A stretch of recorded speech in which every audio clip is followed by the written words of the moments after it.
এক গ্রামে করিম তার পরিবার নিয়ে বসবাস করত। তাদের একটি ছোট্ট মেয়ে ছিল, তার নাম ছিল অনিকা।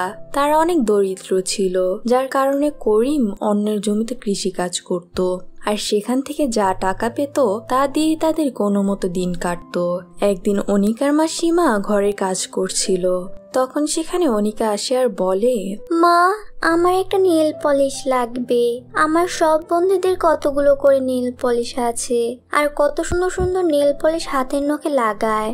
কথা শুনে অনিকার মা সীমা বলে, মা, তুমি এখন অনেক ছোট, এখন তোমার নখে নেল পলিশ লাগালে তোমার নখ নষ্ট হয়ে যাবে। তো আগে তুমি বড় হও, তখন তোমাকে অনেকগুলো নেল পলিশ কিনে দিব, ঠিক আছে? না, আমার এখনই নেল পলিশ চাই।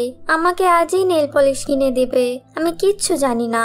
এত জেদ করে না মা, আমি তো বলেছি পরে তোমাকে অনেক ভালো নেল পলিশ কিনে দেব, আর আমার কাছে এত টাকাও নেই।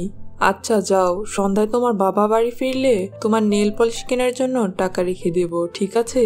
আচ্ছা ঠিক আছে মা, কিন্তু মনে করে বাবার কাছ থেকে টাকা রেখো। এই বলে অনিকা সেখান থেকে চলে যায়।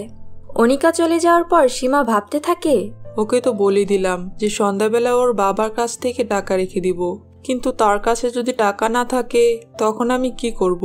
এইসব ভেবে ভেবে সীমা ঘরের কাজ করতে ব্যস্ত হয়ে যায়, আর ধীরে ধীরে সন্ধ্যা হয়ে আসে।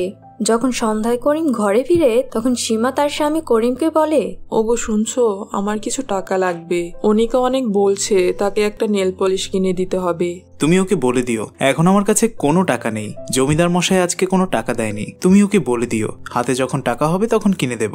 ওকে যদি এসব কথা বলি তাহলে ও কি এই কথা শুনবে? আহা, তুমি ওকে বলেই দেখো না, যদি না শোনে তাহলে কালকে বাজারে গিয়ে ধার করে ওর জন্য নেল পলিশ নিয়ে আসবো। এভাবে সেদিন কেটে যায়। পরের দিন যখন অনিকা নেল পলিশের জন্য মায়ের কাছে আসে, তখন অনিকার মা বলে, মা অনিকা, আমি কাল তোর বাবাকে নেল পলিশের কথা বলেছিলাম, কিন্তু তিনি বলেছেন তার কাছে কোনো টাকা নেই। যখন টাকা হবে তখন তোর জন্য একটা নেল পলিশ নিয়ে আসবে। এই কথা শুনে অনিকা রাগ করে সেখান থেকে চলে যায়। অনিকা রাগ করে চলে যাওয়াতে তার মা বলতে থাকে, এখন অনিকা অনেক ছোট, এই বয়সে এত রাগ করা ভালো না। আবার যে কোথায় চলে যায় বুঝি না বাপু, দেখি কোথায় গেল। এই বলে সীমা অনিকাকে খোঁজার জন্য ঘর থেকে বেরিয়ে যায়। অনিকা হাঁটতে হাঁটতে গ্রামের শেষে একটি জঙ্গলে গাছের নিচে বসে পড়ে। এর কিছুক্ষণ পর সীমা সেখানে চলে আসে আর বলে, অনিকা, তোমার এই বয়সে এত রাগ করা উচিত নয়, আর আমি বলেছি তো আজ না হয় কাল তোমাকে নেল পলিশ কিনে দেব, আর তুমি তো এখন সংসারের অবস্থা দেখতেই পাচ্ছ। অনিকার মা অনিকাকে এসব কথা বলেই বুঝাচ্ছিল। তখন তাদের কানে একটি ঝর্ণার শব্দ আসে। অনিকা, আমার মনে হচ্ছে এই আশেপাশে কোথাও একটা ঝর্ণা আছে, চলো আমরা একটু গিয়ে দেখে আসি। আচ্ছা চলো তাহলে যাওয়া যাক। এরপর তারা দুজনে ঝর্ণা খুঁজতে শুরু করে। তখন তারা দুটো জাদুর ঝর্ণা দেখতে পায়। সেখানে একটি হচ্ছে সোনার নেল পলিশের ঝর্ণা, আর একটি হচ্ছে রূপার নেল পলিশের ঝর্ণা। এসব দেখে তারা দুজনেই পুরোপুরি আশ্চর্য হয়ে যায়। অনিকা তার মাকে বলে, মা, এটা তো দেখছি জাদুর সোনা আর রূপার নেল পলিশের ঝর্ণা।